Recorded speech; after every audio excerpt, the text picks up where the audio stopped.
we're still talking about air fryers because you got one for Christmas, you're not quite sure what to do with it, and they're actually a great utensil for the kitchen. Utensil, is that the right word? Not appliance.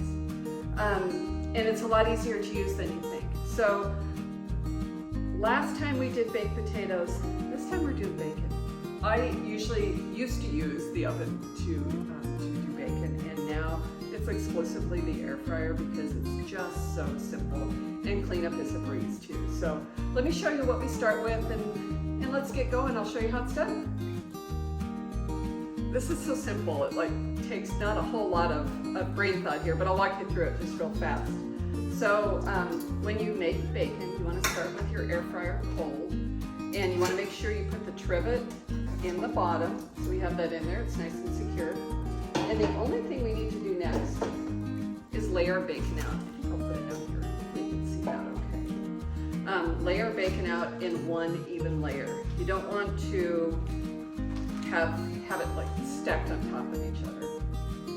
And I'll be honest, normally I get thick cut bacon from Costco, and I haven't been to Costco. You couldn't pay me enough to go to Costco with the holiday season just ending and stuff. So I have a regular store-bought bacon. And the only difference here, because you might be using that too, normally I use thick cut bacon, and this isn't near as thick cut.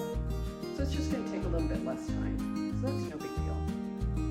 So again, we're just laying it all out in one flat, even layer. You can tuck the layers close to each other, but you don't want to overlap.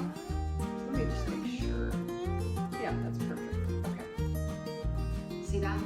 It's exactly what we're looking for. Now, the reason you want to use a cold air fryer is because as it cooks, when it heats up, it's going to render the fat on the bacon a lot better.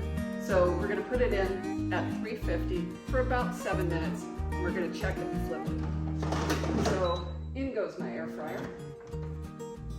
And just a quick sec. We're going to hit air fry. And our time.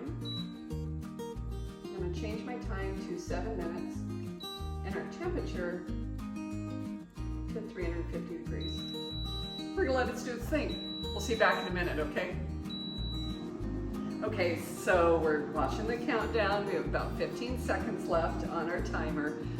This is the first 7 or 8 minutes for the bacon. And when that goes off, we're just gonna flip it over. It's gonna be about halfway cooked, and then we're gonna cook it for an additional, there we go, probably 8 minutes. See what it looks like right here? Perfect, exactly what we want. Just want to flip it over, and let me tell you, the house smells good. I'm a big fan of the smell of bacon, so there's that it smells wonderful in here. When we finish flipping, and that's all we got to do. We're going to put it in for another, we're going to do 8 minutes.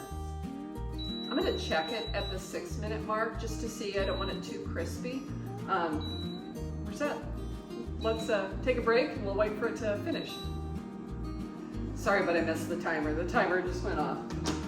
And we have this gorgeous, crispy, fabulous smelling bacon. So what we want to do is pull it out, and I always turn it upside down because that way the grease that's on the top will have a chance to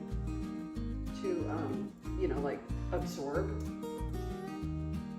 And I'm just gonna let it go. I'm gonna take a paper towel and damp the top, or get the top of the bacon too. Now don't forget, there was a great video on TikTok about how to get rid of the excess grease in your air fryer. So be sure to check that out. Actually, I'll link it here too. But that is how simple that is. Crispy bacon in the air fryer. It takes 15 minutes. There's no spatter of grease. 100 times better than cooking it on the stove, and it tastes better than it cooked in the microwave. So I think you'll really enjoy this. If you have any questions about the air fryer, make sure you comment below, okay? I would love to help you answer your questions. Head over to the blog. There's a ton of air fryer recipes and other recipes too. Be sure to check out TikTok. Thanks for following. Appreciate it. See you soon.